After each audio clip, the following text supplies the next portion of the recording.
Pozdravljeni v podkastu Gospodarske zbornice Slovenije v poslovnih nasvetih, v katerih bomo danes spregovorili o podjetju v eni bolj zahtevnih branž, lesnopredelovalni panogi. Predvsem pa ne bomo govorili samo o številkah, strategiji, o podjetju, pač pa o različnih vidikih vodenja podjetja. Torej, kaj pomeni voditi podjetje v nestabilnih časih? Kako umetna inteligenca in digitalizacija spreminjajo proizvodne procese tudi v takšni panogi, kot je lesna, kaj pomeni imeti zaposlene kot lastnike in kako voditi na sodoben način in kaj se zgodi, ko tempo preseže morda mejo in pride do izgorelosti in zahtevnih situacij, s katerimi se srečujejo menedžerji.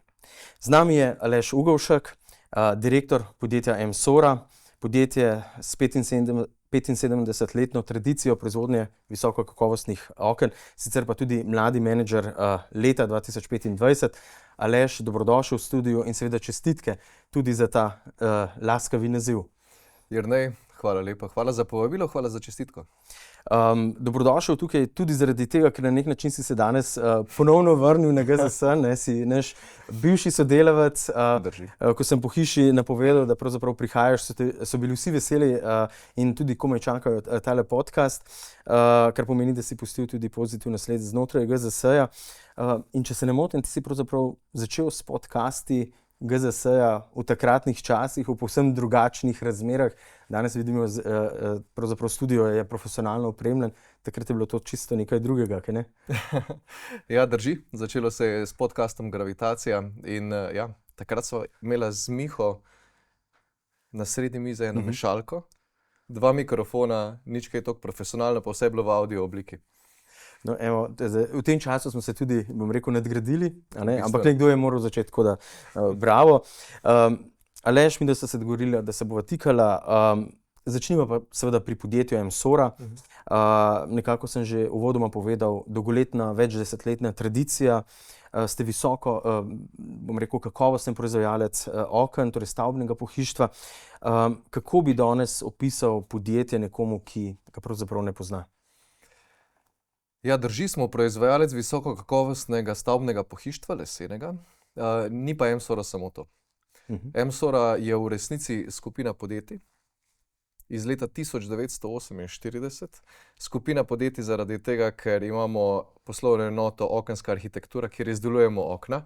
Ta pa predstavlja samo četrtinski del prihodkov celotne Emsora delniške družbe.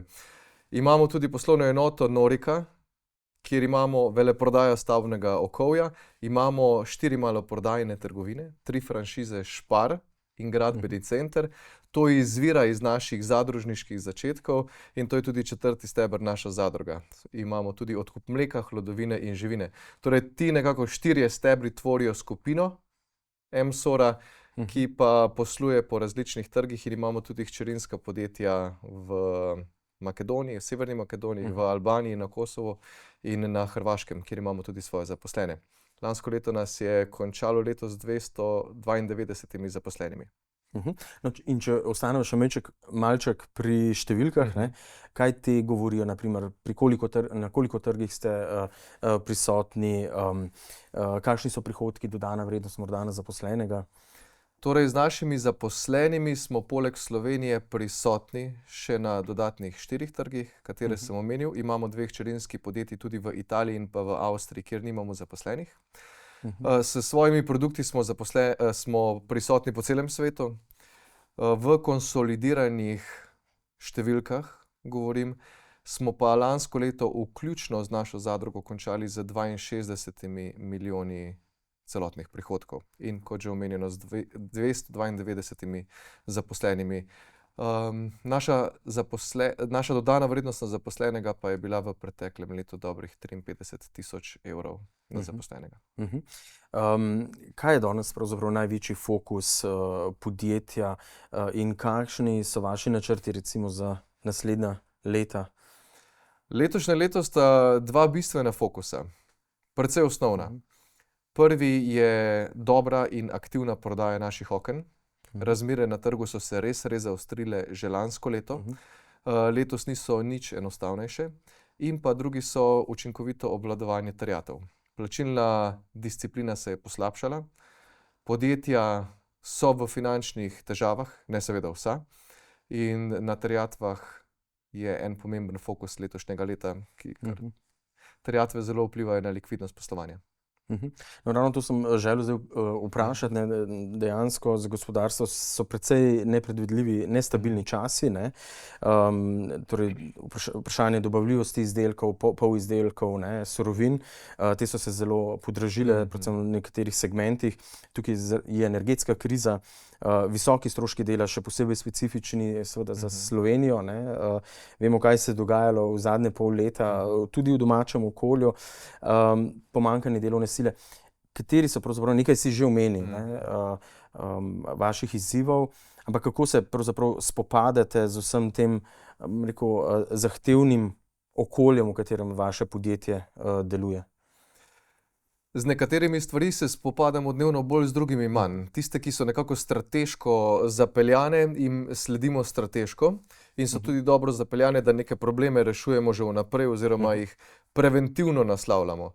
Kar pa se trenutnih problemov tiče, dobave materialov zaenkrat so v redu. Nimamo večjih problemov s tem. Podražitve materialov so trenutno najaktualnejša tema.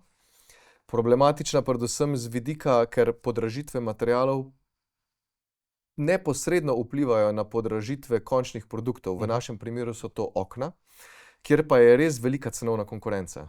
In vseh podražitev, tako podražitev materialov kot večjih stroškov dela, ne bomo uspeli in ne bomo mogli prenesti v končno ceno, kar bo posledično vplivalo na dobiček. Na dobiček bo seveda tudi vplivalo razni nepredvideni ukrepi oziroma spremembe zakonodaje, kar se tiče povečanja stroškov dela. To bo precej vplivalo na poslovanje podjetja v 2026 in česar tudi nismo planirali lansko leto. To, kar se tiče fluktuacije, kar si omenil, oziroma kadrov, je zaenkrat stabilno. Mi visoke fluktuacije nimamo, tudi na drugi strani precej uspešno pridobivamo kadre, ki jih potrebujemo. Nekako veljamo v našem okolju in tudi v Sloveniji za dobrega zaposlovalca, za podjetje, ki ima dobro, stabilno kulturo, ki dobro skrbi za zaposlene. Res je, da je olajševalna okoliščina, da je MSORA v Žireh, kjer je okolje, iz katerega ljudje morda ne pridejo, pa tudi ne grejo. Čeprav dobimo kar precej kadrov zdaj, recimo strokovnejših kadrov tudi izven naše doline. To so nekako najbolj tisti problemi aktualni. Kar se tiče energetske krize, je zaenkrat še ni oziroma do neke mere je.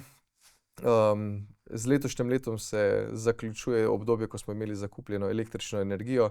Za polovico naših kapacitet za naslednje 3 leta smo že zakupili električno energijo ravno v prejšnjih tednih, ko so bile še obvladljive cene. Torej ste tudi v času, ko pravzaprav se soočate s temi tveganji, ne? Do katere mere zakupiti, po kakšni ceni, ne, koliko si pustiti prosto, ne, za sprotni nakup na trgu. Kako bi recimo s prodajo stavbnega pohištva, glede na gradnje, ne? Te so se močno ukrepile, recimo vsaj v Sloveniji, ne, v zadnjem četrtletju lanskega leta, kar je seveda na srečo pognalo v zadnjem četrtletju tudi rast gospodarsko. Kako pa ste to občutili pri vas? Ja, prav posebej dobro ne. Namreč gradbeništvo je zelo širok pojem. In ko govorimo o številkah in o rasti gradbeništva, imamo različne segmente gradbeništva. Tisti del gradbeništva, ki je za nas najbolj aktualen, ko govorimo o končnem kupcu, mi vgrajujemo okna predvsem v objekte končnih kupcev, ne pa v neke javne stavbe, sploh pa ne na javnih razpisih. Najbolj pa je rastel tisti del gradbeništva, ki nima prav veliko z okni, ki jih mi prodajamo. Na nas to ni v resnici vplivalo. No, pravimo, ne, da gozdovi so na nek način slovenska nafta, ne? Torej dajo pomembno surovino les. Kako pa ocenjuješ sicer stanje v slovenski lesnopredelovalni branži? Kaj delamo prav, kaj delamo narobe? So v vaših izdelkih je prisoten slovenski les? V naših izdelkih je prisoten slovenski les. Več kot 90% naših oken je izdelanih iz smrekovine in ta je slovenska. Dobavitelj smrekovih lepljencev je 15 km stran od našega podjetja in to je naš glavni dobavitelj. Zelo lokalno, ne? Zelo lokalno, ja. Nekaj je hrasta, ta hrast je sicer iz tujine, kar pa je bilo včasih sibirskega macesna, pa ga praktično ni več. Se pravi, les je slovenski. Kar pa se tiče slovenske lesne industrije, po resnici povedano, nimam toliko dobrih vpogledov, da bi znal soditi, kaj delamo dobro, pa kaj ne. Vsekakor pa mislim, da smo prepočasni. Lesarji za drugimi industrijami, po mojem mnenju, capljamo. Nekatera podjetja manj, nekatera bolj. Imamo pa v lesarski industriji nekatera odlična podjetja, ki res dobro delajo. Med njimi so izdelovalci lesenih montažnih hiš, ki so zelo dobri. Lesene montažne hiše so v svetovnem merilu med najboljšimi na svetu. Imamo na primer podjetje Podgorje, ki izdeluje notranjo opremo za Adria Mobil, vene in vozila, ki je tudi odlično organizirano, zelo dobro skrbi za svoje zaposlene in se uspešno digitalizira in optimizira procese. To je na primer eno podjetje, po katerem se mi zgledujemo po procesih. Zelo dobro je tudi podjetje Adria Dom. Govorimo o modularnih objektih. Tudi oni imajo odlično optimizirane procese, dobro delajo z ljudmi in tudi oni so nam vzor. In z njimi nekako sodelujemo tudi na takšen način, da se učimo eden od drugega. Torej so podjetja v lesarski industriji, ki so zelo dobra, ki držijo in lahko rečem držimo trend z drugimi industrijami. Tudi vlečete naprej, ne? Ja, imamo pa tudi takšna podjetja, ki pa so morda kakšno leto zadaj. No, omenil si med drugim tudi digitalizacijo, oziroma ko že govorimo o tem, kje caplja ta industrija zadaj, za drugimi vrstami ali panog. Kako pa je z digitalizacijo pri vas v lesno-predelovalni branži? Jo uvajate v podjetje in na kakšen način? Ja, govoril bom iz našega stališča. Ja, seveda. Ja. Pri nas zelo intenzivno. Eden izmed 4 strateških stebrov MSORE, celotne MSORE, do leta 2028, kolikor imamo zastavljeno to nekako kratkoročno, srednjeročno vizijo, je tudi digitalizacija oziroma digitalna transformacija in ljudje. Zakaj ljudje? Zato, ker digitalizacija brez ljudi in brez tega, da je digitalizacija ali pa digitalne rešitve, da so sprejete med ljudmi, ne bo uspešno. To je dejstvo. V preteklem letu je bil največji poudarek na kibernetski varnosti. Mi smo kot eno prvih stvari, ki smo jih naredili, sedaj bo že več kot eno leto dni, je bila simulacija kibernetskega napada oziroma kako odporni smo proti kibernetskim napadom. Se pravi, govorimo o napadih etičnih hekerjev. Najeli smo podjetje, da so ta stresni test naredili in smo ugotovili, kje smo, da nismo v najboljši kondiciji, nismo najbolje zaščiteni in smo intenzivno delali v zadnjem letu, da smo v tem trenutku res odporni proti kibernetskim napadom, pa nismo še na končni točki. To. Zelo smo se začeli sistematično ukvarjati z obvladovanjem podatkov. Imamo veliko število podatkov v podjetju, ki pa je bilo precej razpršeno, in dokler imaš podatke razpršene in jih ne uporabljaš, je to material, ki je nič vreden. Se pravi, smo na poti uporabe podatkov, veliko se ukvarjamo z analizo podatkov skozi BI rešitve. Letošnje leto pa je fokus, da začnemo zelo intenzivno vpeljevati umetno inteligenco oziroma rešitve umetne inteligence. Smo začeli s procesom priprave strategije umetne inteligence. Tu sodelujemo z zunanjim podjetjem. Predvsem pa bomo v tem letu delovali na področjih nabave, prodaje in pa nekih administrativnih procesov z namenom, torej z uvajanjem umetne inteligence. Tako, rešitev umetne inteligence na teh področjih, da pospešimo in optimiziramo procese in pa na dolgi rok to ne pomeni odpuščanja, ampak gotovo pa se bo zgodilo, da ko bodo ljudje odhajali v zasluženo penzijo, da jih ne bo treba v celoti nadomestiti. Se pravi, to je nekako en tak korak za korakom stopamo in letošnji cilj je, da vpeljemo prvi pilotni primer, delujoč pilotni primer uporabe umetne inteligence v podjetju. Super. To bi bilo moje naslednje vprašanje, seveda, kako umetna inteligenca spreminja seveda tudi proizvodne procese. Omenil se, da boste začeli najprej v seveda tem administrativnem segmentu podjetja. Kako pa vidiš ti priložnosti, morda kasneje vpeljave umetne inteligence v sam proizvodni proces? Ne nazadnje pač tam le delate z lesom, verjetno nekaj tudi ročno, nekaj verjetno strojno in robotsko. Kje vidiš te priložnosti? V proizvodnji v tem trenutku še ne prav velikih. Naša proizvodnja ni linijska proizvodnja, ni proizvodnja, pri kateri bi večje število ponavljajočih enakih kosov izdelovali, ampak je za vsakega kupca posebej projekt. S svojimi izmerami, svoja lesna vrsta, pač kar si zaželi kupec. In pri takšnem načinu proizvodnje je vprašanje rentabilnosti vpeljave umetne inteligence. Se pa veliko ukvarjamo v proizvodnji, kako uporabiti podatke. Naprimer, kar je največji preskok, je, da je v tem trenutku je proizvodnja, kar se tiče procesov, zelo stabilna, pregledna in na podlagi podatkov že znamo napovedovati, kje bomo na primer imeli čez 3-4 tedne, v katerem delu proizvodnje, v katerem sektorju bomo imeli primanjkljaj dela, da znamo pravilen čas odreagirati. Tega na primer še pred 2 leti nismo imeli. Torej optimizacija procesov, ne? Tako, in tudi spremljanje posameznih naročil, naj je to zelo majhno naročilo ali pa veliko naročilo, se ves čas spremlja preko podatkov. Če se dotaknemo malček slovenskega poslovnega okolja, mimo tega ne moremo, z vsakim gospodarstvenikom pravzaprav se tako ali drugače dotaknemo tega dela. Za nami je kar turbulentno, bom rekel, obdobje, v katerem ne samo, da so se stvari dogajale v svetu, različne krize in nestabilnosti, ampak seveda tudi na domačem parketu, pravzaprav namesto, da bi poskušali neko stabilnost v teh zahtevnih časih vzdrževati, je bilo kar nekaj pretresov, ne.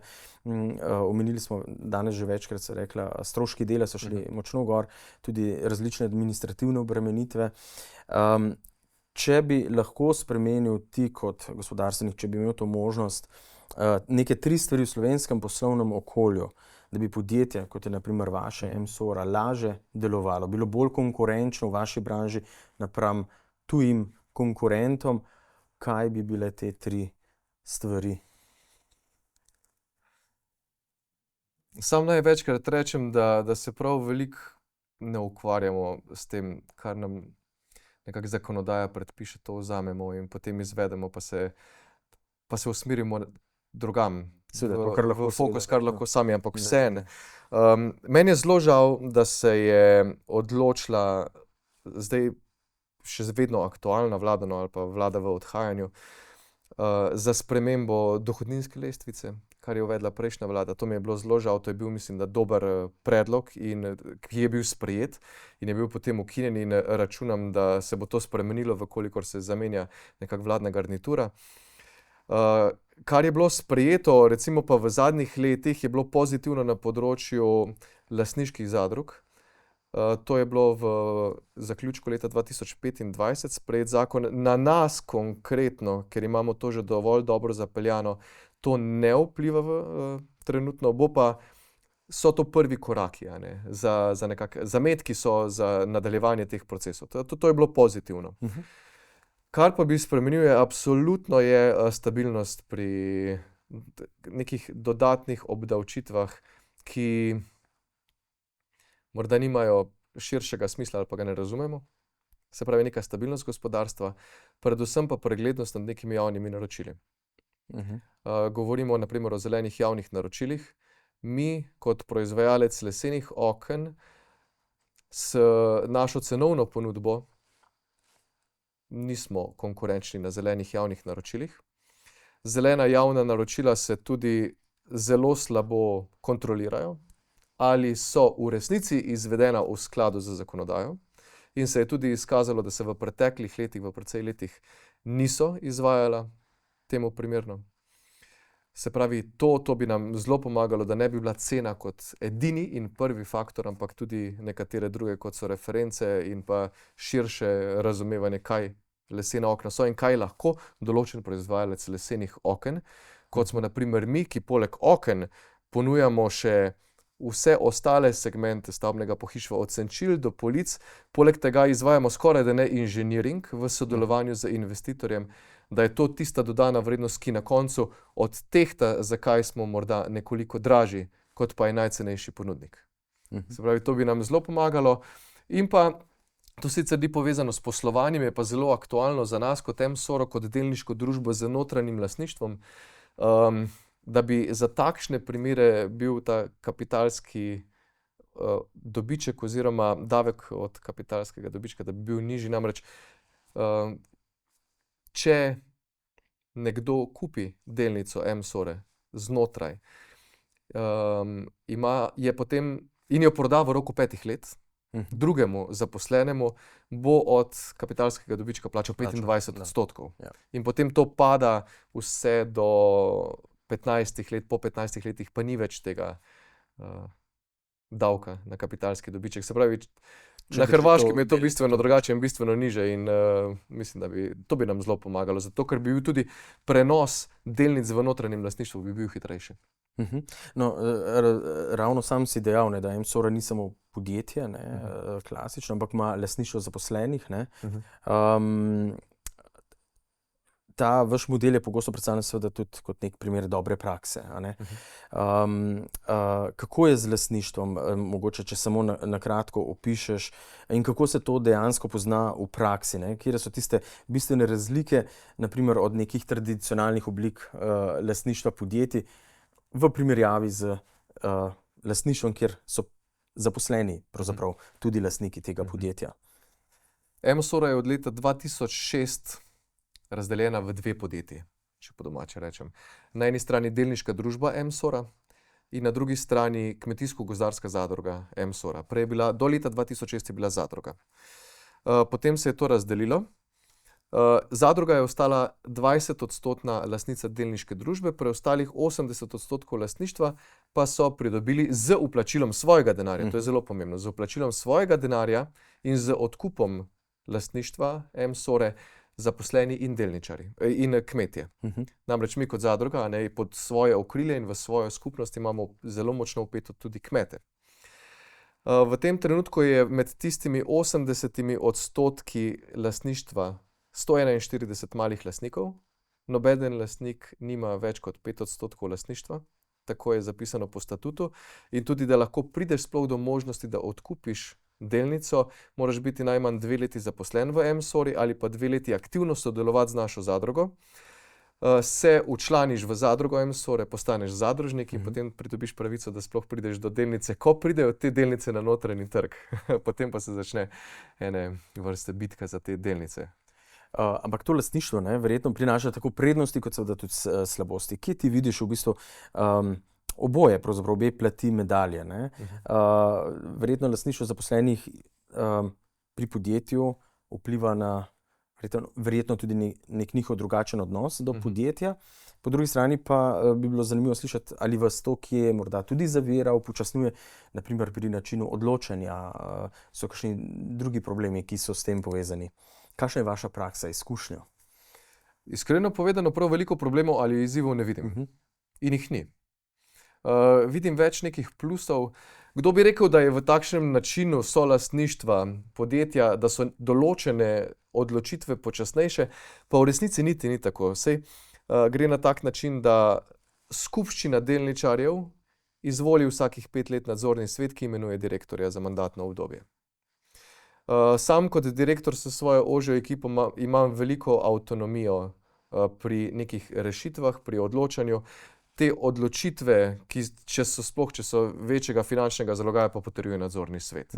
Ampak z nadzornim svetom zelo dobro sodelujemo in so ne samo v neki nadzorni funkciji, ampak mnogokrat tudi v neki svetovalni funkciji. To so modri ljudje, ki so v M-SORI že dolgo in vejo, zakaj vsi delamo. In to, da vemo vsi, zakaj delamo, je nekako se mi zdi največji doprinos k podjetju samemu. Je pa res, na drugi strani, da pa imamo v tem trenutku v lastništvu zaposlenih ali pa v deležu lastništva zgolj okoli 1/5 tistih aktivnih zaposlenih, oziroma aktivno zaposlenih je slaba polovica, ampak delež lastništva pri teh aktivno zaposlenih je pa zgolj okoli 1/5. Ne? In je morda zaradi tega manjši učinek ali pa manjša zavest, kot bi bila, če bi vseh 80% lastništva bilo v rokah aktivnih kmetov in aktivnih zaposlenih. Predvsej delnic je v penziji, če tako rečemo, ker od leta 2006 je preteklo 20 let in tisti, ki so takrat vstopili v lastništvo M-Sore, zdaj odhajajo v pokoj in z njimi tudi delnice. Delnice mi ne moremo vzeti nazaj, ker smo delniška družba, ampak sam niti ne vidim velikega problema v tem. To so bivši zaposleni, ki so še sedaj zapriseženi M-Sorovci in ni nobenih problemov, razumejo tudi, kakšna je nekako politika izplačila dobička v obliki dividend. Je do neke mere konzervativna, ne izplačuje se tega veliko, govorimo o 15 do 20% končnega dobička se izplača v obliki dividend, ker vsi razumemo, da glavnino denarja gre naprej v razvoj in v investicije M-Sore. In s tem urast in dobrobit pravzaprav za širšo, bi rekel, zaposlene in širšo skupnost. Tako ni nekih apetitov po bogatenju nekih oseb. Kako pa zaposleni recimo gledajo na to možnost biti del lastništva podjetja in njihov odnos nazadnje do dela, do podjetja?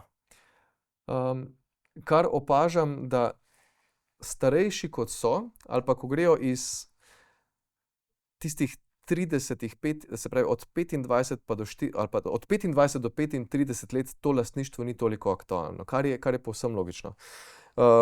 To so leta, ko se nekako osamosvajaš, finančno osamosvajaš in vlagaš denar, bodisi v svoje stanovanje, v svojo hišo, gradiš si družino. Fokus je drugje. Po 35, po 40 letu, ko se pa nekako finančno ustališ, pa pride do manjšega ali večjega presežka denarja, ko pa začneš razmišljati o tem, kam bi vložil, in je to priložnost, da vložiš v svoje podjetje, ker verjameš vanj in verjameš, da se ti bo tudi obrestovalo.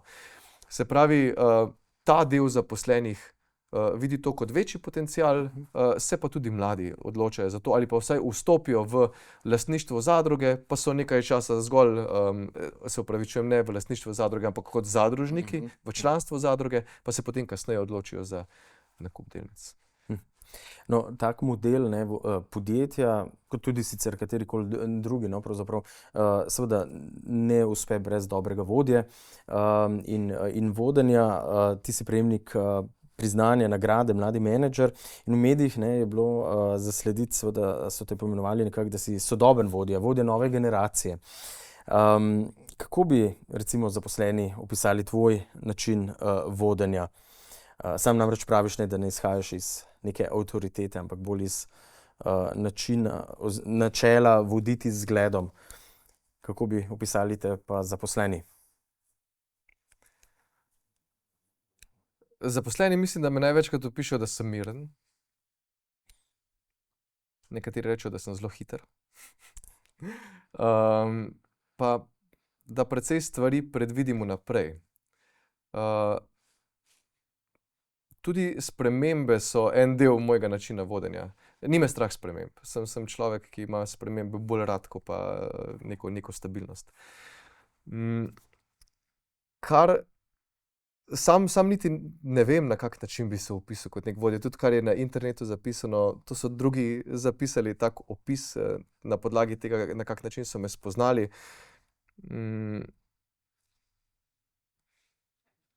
Sam pa vidim se kot nekoga, ki se trudim res voditi z zgledom. Zakaj z zgledom? Zgled in avtoriteta in avtentičnost so zelo povezani.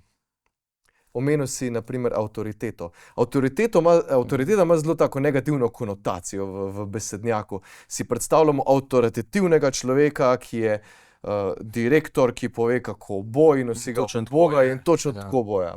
Pa mislim, da to ni. Avtoriteta je, ko te bodisi zaposleni ali pa tudi doma otroci, ki te upoštevajo, ko imaš neko jasno vizijo. To vidim sam kot avtoriteto, ki pa si jo lahko izgradiš na različne načine. In avtoriteto verjamem, da si lahko zgradiš tudi z avtentičnostjo, da si resničen. Resnično tak, kakršen si drugače v življenju. Ljudje zelo hitro pogruntajo, ali živiš drugače, kot vodiš. Zelo hitro. In to je na vseh področjih. In avtoriteto si pridobiti, pa biti avtentičen, si lahko tudi s tem, da pokažeš svoje šibkosti, če rečemo šibkosti. Ker če si iskren z ljudmi, se odpreš pred ljudmi in tudi kakšne šibkosti pokažeš. S tem pa je potem, s to avtoriteto avtentičnosti, pa je povezan zgled. Ker če si avtentičen, bolj zelo enostavno vodiš za zgledom. In ljudje sledijo temu zgledu, če seveda zgled prav. To pa je druga stvar, to bi pa mogli zaposleni povedati, a je zgled prav ali ne. Torej, na nek način je to tudi sodoben način vodenja. Ne? Včasih je bil hierarhičen, ne? Bolj ta avtoritaren. Danes pravzaprav pravijo, da vodja mora biti eden od tima ljudi enakih, ne? Ki pa seveda mora imeti neko vizijo in znati tudi seveda priznati napako, takrat, ko pač jo naredimo. Ne? To ni nekaj, kar bi kazalo na šibkost. Prej obratno, ne? Sam mislim, da je veliko stereotipov tudi pri starejših vodih, velike vodi pa direktorjev izpred desetletij, ki so vodili na povsem enak način. Samo da se mogoče ni toliko o tem govorilo, ali pa čas je bil drugačen, pa se je dalo na drugačen način voditi. Ljudje so bolj po domače rečeno obrajtali takšnega vodjo, ki je povedal, kako bo, pa jim ni bilo treba veliko razmišljati. Zdaj pa mlajše generacije rade razmišljajo in vidijo smisel in iščejo smisel. In če tvoj zaposleni išče smisel, išče razloge, zakaj se nekatere stvari spreminjajo, kam gremo, moraš ti kot vodja te stvari znati obrazložiti in jih širše umestiti v nek širši kontekst. To pa od vodje zahteva druge spretnosti. Zahteva dobro komunikacijo, zahteva zelo jasno komunicirano vizijo, zahteva dobro skomunicirati smisel nekih sprememb. To pa so drugačne veščine, kot pa mogoče ene druge vrste direktora pa vodja. Na nek način praviš, ne, torej, oziroma sem nekje zasledil, da nisi rojen v bistvu kot vodja, ne, ampak da so te izoblikovale tudi življenjske izkušnje. Katera izkušnja te je najbolj oblikovala kot vodjo? Morda te je katera napaka še posebej naučila, ne? Jaz mislim, da vsak v svojem življenju, ko je nekaj dal skozi, ima določene življenjske trenutke, ki so ti dali misliti in so te nekaj naučili, je bila pomembna lekcija. Morda, katere so bile pri tebi? Dobre in slabe. Velikih je. Sem se spraševal malo sam pri sebi, ker so me večkrat vprašali glede tega rojen vodja, ne rojen vodja. Jaz izhajam iz delavske družine. Oče je bil mizar, mama je bila kmetijska pospeševalka. Jaz sem zelo lepo v Emsori združil les in ta zadružni del. Jaz sem živel z lesom gor. Rojen za Emsor, če se pohecamo. Ja, da če mogoče nisem rojen vodja, sem bil pa rojen za Emsor. Ja. In nista me vzgajala v vodenju, sta me pa zelo vzgajala v tem, v odnosu do dela, da nič se ne da na hiter pridobiti. In to jaz mislim, da je ena velika veščina, ki jo moramo imeti vodje. Razumeti, da se stvari ne zgodijo same od sebe in da je veliko truda in dela treba vložiti. Predvsem pa jaz sem pa že kot osnovnošolc sem se v raznih nekih organizacijah udejstvoval kot vodja, takrat pri tabornikih v osnovni šoli, v srednji šoli v nadaljevanju. Sodeloval sem pri raznih zborih, prevzemal neke organizacijske vloge pri oktetu, kjer sem pel, sem potem prevzel neko organizacijsko vlogo vodenja projektov. V nadaljevanju, ko sem bil študent, sem bil prvi tutor na oddelku za lesarstvo in sem vodil študente. Potem sem Ko sem se prvič zaposlil, sem vzporedno precej let se ukvarjal tudi z javnim nastopanjem in skozi to moderiranje in skupin in moderiranje dogodkov sem se naučil veliko o vodenju. V Emsori sem potem bil vodja projektov, kjer sem bil neformalni vodja, nikoli nisem bil formalni vodja komorkoli, ampak sem pa veliko število podjetij in veliko število ljudi vodil skozi projekte. Podobno je bilo na gospodarski zbornici, nisem bil nikoli formalni vodja, ampak sem pa vodil konec koncev tudi skozi proces podeljevanja inovacij nekako koordiniral naše regionalne zbornice, regionalne direktorje, na drugi strani sodeloval s podjetji in te neformalne ali pa izkušnje iz neformalnega vodenja mislim, da so mi dale največ za to ali pa za razumevanje, kako motivirati ljudi, če nimaš vzvoda, na primer plače. Če bi lahko vse ljudi preko plače motiviral, bi bil svet zelo enostaven, ampak tako pač ni. Ljudje imamo drugačne potrebe in mislim, da so me te stvari nekako pozitivne, so me izoblikovale v vodjo, pa to, da sem vedno želim predvideti en korak naprej. vse želim delati preventivno, ker je to moj nek varnostni okvir, da me kaj ne preseneti.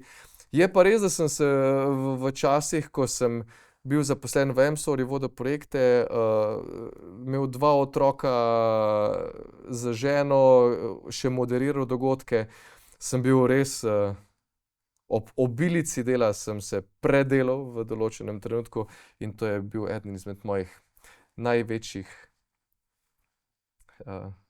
časovnih učiteljev, ko sem se zaletel v tisto stanje v tistem trenutku in sem rekel, zdaj pa treba nekaj umiriti življenje, začeti razmišljati o tem, kako delo razdeliti, kako ne vse sam narediti, kako nekih stvari iz preteklosti ne nositi s sabo in jih predelati. To. Govoriva morda o občutku izgorelosti oziroma mogoče dejanski izgorelosti. Vem, da si nekje tudi to zaupal, ne? Da si se približal tej izkušnji življenjski, ne? Izgorelost. Ne? Ja, nisem bil izgorel, sem bil pa na dobri poti tja. Ja, če bi nadaljeval v tej smeri, bi se verjetno znalo končati tudi z izgorelostjo, ampak sem prav čas sem to uvidel, tudi imam čudovito ogledalo v ženi, ki je to znala prepoznati, da je znala povedati, da je pa treba v življenju kaj spremeniti. In sem se ustavil in spremenil te stvari. Ja. Kaj delaš danes recimo drugače pri sebi in ne nazadnje tudi pri vodenju ljudi na podlagi te izkušnje? Predvsem se ne obremenjujem s stvarmi, na kjer nimam neposrednega vpliva. To je ena izmed tistih stvari. Tiste stvari, ki so bile za nazaj, za njih se ne sekiram. Ne obžalujem stvari in ne obžalujem določenih odločitev. Vsaka odločitev v življenju je delček enega učenja. In v resnici nobene odločitve ne bi zamenjal za nazaj. Spomnil se bom bivše vodje, ene najboljših vodij, Arjane Grobelnik, sodelavke. Vedno je rekla, lahko rečemo tudi danes, ne? To je naša direktorica marketinga. Tako, to je vaša kolegica. Tako. Ona je vedno rekla, če te kaj teži, sem reč bygone. In res, to sem si zapomnil zavedno in tudi več ljudem povem, ko je nekaj za tabo, sem reč bygone, vrš čez ramo in to je to. Šlo je mimo. Ja, šlo je mimo in razmišljaj, kako boš vnaprej delal. Naprimer, to sem se naučil. Naučil sem se, da ne morem vseh stvari narediti sam.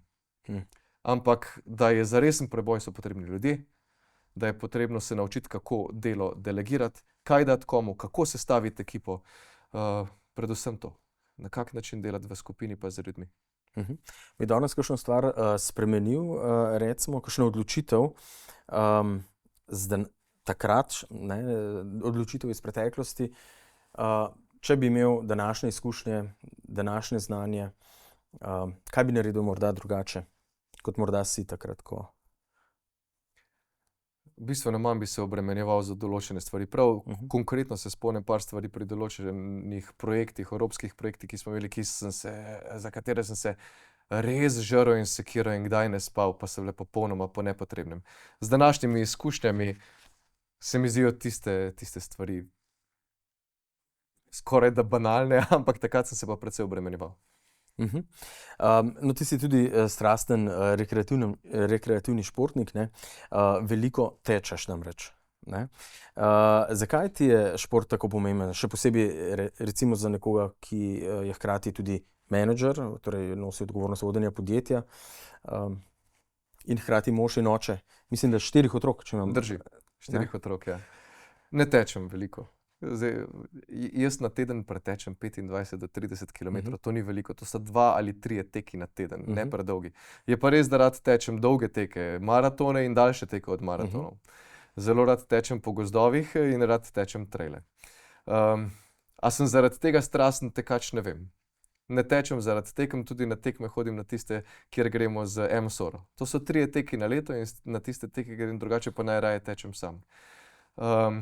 Sem človek, ki ima velike neživljenjske energije, kdaj pa kdaj tudi kak presežek, sicer zdaj težko rečem, da sem v presežkih energije ob taki funkciji in ob 4 otrokih in ob družini, ampak tek je, ali je to nek ventil, ali je to sprostitev, je pa to gotovo čas, ko sem popolnoma sam. Zato najraje tečem sam. Bodi si zato, da poslušam nekaj, kar si želim, bodi si, da razmišljam ali pa samo uživam v teku. Mislim, da telesno me zelo sprosti in ogromno stvari rešim miselno na teku, jih premislim. Kdaj se ostavim, tudi posnamem na telefonu kako idejo, zato ker v 5 minutah potem, ko pridem domov, se tistega trenutka takrat ne spomnim več. Zato to sem ugotovil večkrat in zato se vmes kdaj ostavim, pa posnamem, pa grem naprej. Torej, tek sprošča in seveda tudi povzroča kreativnost, ne? Veliko kreativnost, ja. Ja. Rekel si, ne, da tudi tečeš maratone. Je to povezano, mislim, te je izkušnja maratonov tudi kaj naučila za vodenje, v smislu, da je to tek na dolge proge, ne? Prej si sam dejal, spremembe se ne zgodijo kar čez noč, ne? Jih je treba postopno uvajati, ne, z jasno vizijo.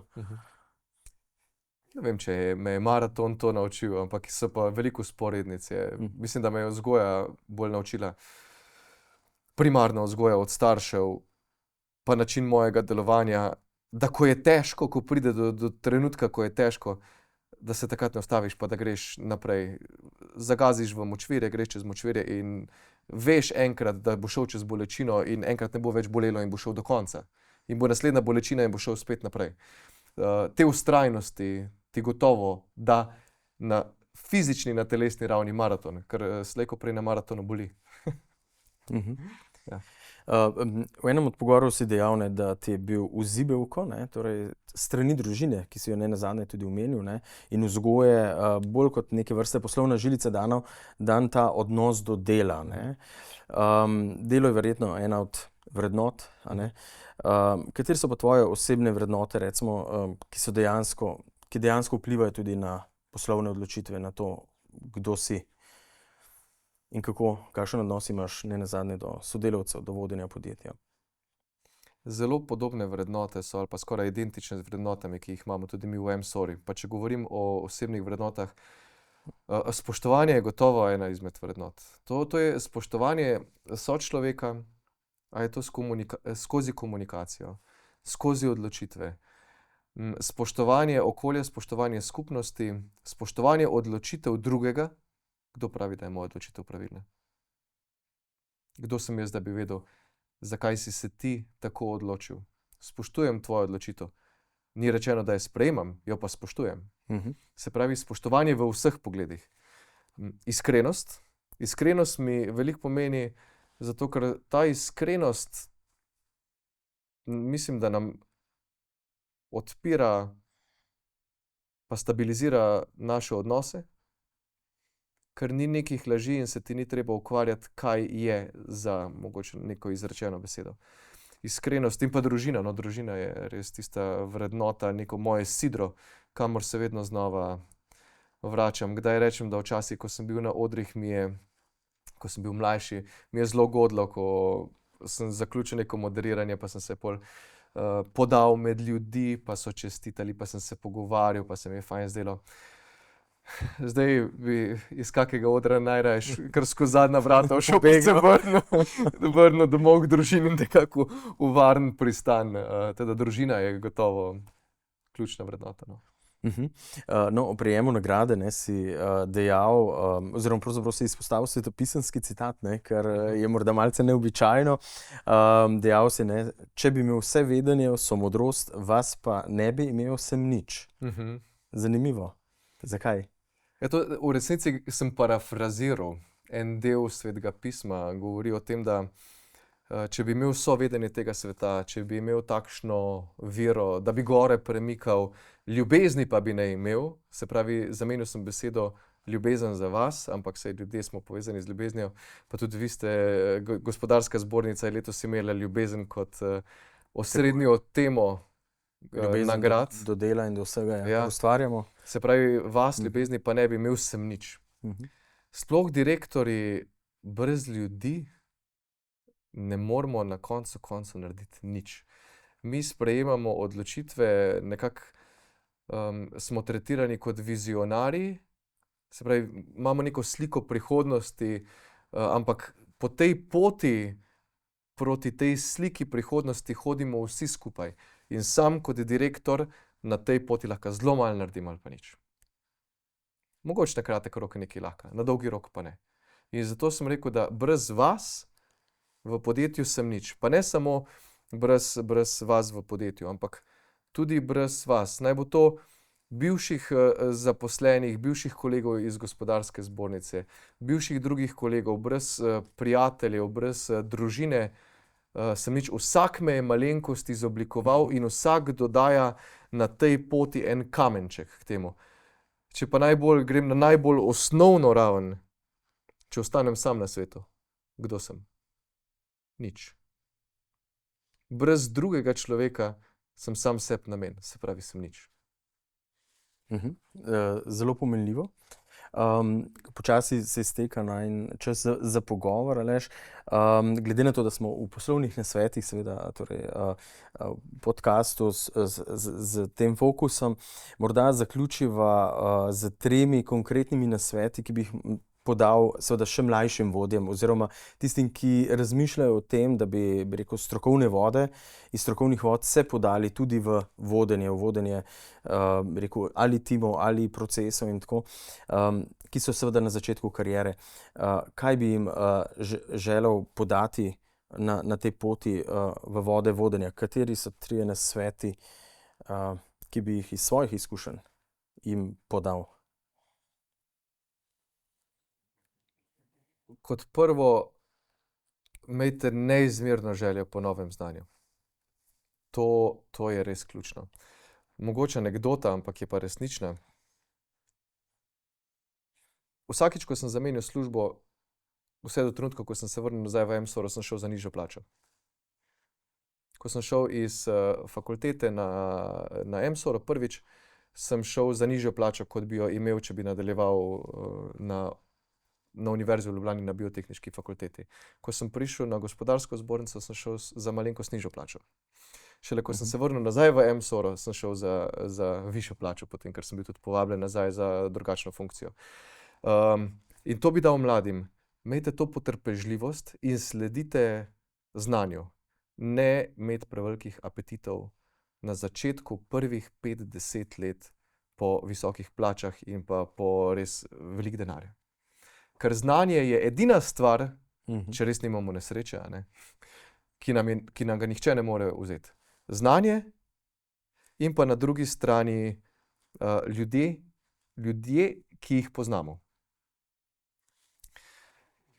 To je naslednji svet. Dajte se čim več mrežiti. Čim več mrežiti in spoznavite čim več ljudi. Pa ne na silo. Ampak ob priložnosti izpostavljite se na tak način, izkoriščajte priložnosti, da boste lahko prišli v stik z novimi ljudmi. Naprimer, gospodarska zbornica je bila taka priložnost, kjer sem prišel v stik z ogromno odličnimi ljudmi. Tudi preko podcasta Gravitacija. To je bil odličen kanal, da sem spoznal res imenitne ljudi in se ogromno od njih naučil. Se pravi, znanje nam ne morejo vzeti, kontaktov nam ne morejo vzeti in v današnjem času se mi zdi, da več kontaktov, kot imaš, bolje je. Zato, ker sam lahko zdaj, redko se mi zgodi, da v nekem problemu ne bi imel nekoga, ki ga poznam, da ga lahko pokličem, pa vprašam, v taki situaciji sem, kaj bi ti naredil? To privarčuje res veliko časa. Se pravi, to skozi celo, večkrat sem pa izpostavil besedo tudi ponižnost. No, ponižnost je povezana prav s tem, ne hlepeta, ne po prehitrih zmagah, pa sploh mladi menedžerji ali pa mladi vodje se lahko hitro prevzamemo, da smo več kot drugi. Ampak, ko se mladi vzpenjamo po neki, recimo temu hierarhiji ali pa po stopničkah, ne maram hierarhije besede, ni mi všeč. Ampak, ko se vzpenjamo, imejmo skozi v mislih, da ostanemo ponižni, ker slej ko prej bomo mi šli tudi dol po teh stopnicah in nikoli ne vemo, koga bomo srečali na tej poti. Aleš, mislim, da si zelo lepo zaključil tale najin pogovor in naj ostane pri tem brez kakršnih koli dodatkih. Zelo sem vesel, da sva imela danes midva tole priložnost pogovora o drugačnem vodenju, avtentičnem, tudi o vrednotah in izkušnjah. Tako da hvala lepa in seveda vse dobro tebi pri nadaljnji karierni poti in predvsem pa tudi podjetju MSOR-a. Najlepša hvala, pa hvala tudi gospodarski zbornici in uspešno naprej. Hvala.